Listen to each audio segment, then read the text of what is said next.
การใช้บาททำโปรเทสครับ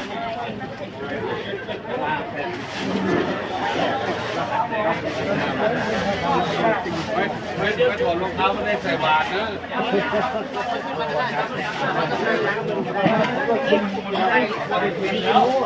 เต็มก็มันจะไปเที่ยวกันได้เรื่องคนไทย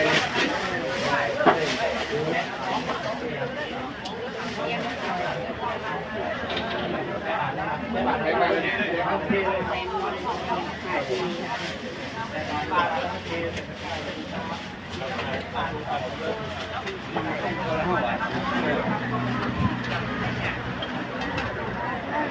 รายางจากนครเราอยู่อำเภอเรายางอยู่นครมีพ่อก็หันครับอยู่ก่อนสวรรค์เนาะ